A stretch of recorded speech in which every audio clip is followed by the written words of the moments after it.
চাঁপাইনবাবগঞ্জ জেলার dredger machine. তো আমরা গোরস্থানের কাজ করব, মানে গোরস্থানের কাজ করার জন্য লেবার খুঁজছিলাম। তো 100 জন মতো লেবারের প্রয়োজন ছিল, লেবার পাচ্ছিলাম না এবং মাটিও কাটাতে পারছিলাম না। তখন হঠাৎ করে আমাদের সভাপতি বাবুল ভাই বলল যে আমার জানাশোনা একটি ড্রেজার মেশিন আছে।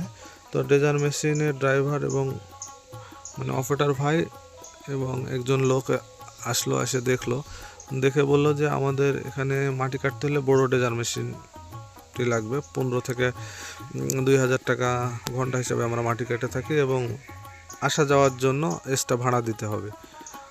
তো যেহেতু শ্রমিক স্বল্পতার জন্য আমরা এবং সময়ের স্বল্পতার জন্য আমরা রাজি হলাম।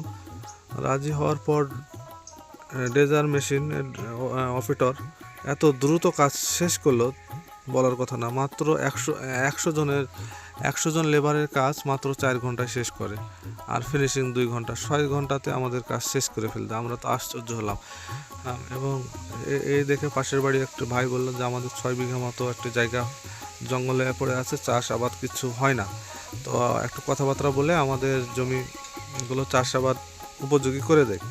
তো অপারেটর ভাই বললো অনুমতি সাপেক্ষে আমরা ওইটা মাটি কেটে দেবো।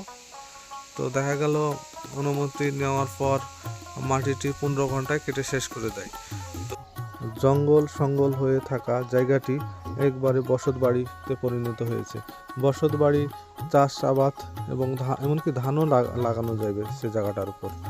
তো আমাদের মতো যারা সিদ্ধান্তহীনতায় ভুগছিলেন যে শ্রমিক লাগাবো না ড্রেজার মেশিন লাগাবো, দেখা যাচ্ছে শ্রমিক পাওয়া যাচ্ছে না। এমন একটা কারবারে মানে এমন একটা সমস্যায় পড়ছিলাম বলার কথা না।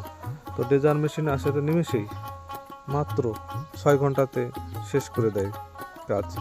তো আমরা তো কল্পনাই করতে পারিনি 6 ঘন্টাতে কাজ শেষ করে দেবে এবং এত অল্প টাকাত কাজ হয়ে যাবে।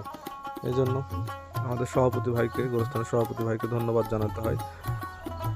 আর অপারেটর ভাইকে ধন্যবাদ জানানোরই যোগ্য, কারণ তিনি একটু অভিজ্ঞ ছিল। অভিজ্ঞ ছাড়া এত দ্রুত কাজ করা যায় না। তো বিদায় বেলা, কিন্তু এখান থেকে বিদায় নিচ্ছে আমাদের।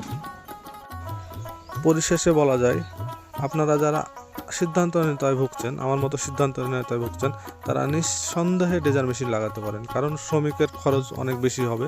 ড্রেজার মেশিনের ভাবতে পারেন হয়তো বা খরচ বেশি হবে, কিন্তু না, ড্রেজার মেশিনে অনেক কম খরচ।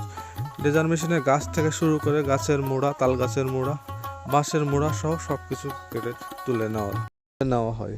আমার দেওয়া তথ্যটি যদি ভালো লাগে তো অবশ্যই চ্যানেলটা সাবস্ক্রাইব করুন এবং সঙ্গে থাকুন। ধন্যবাদ।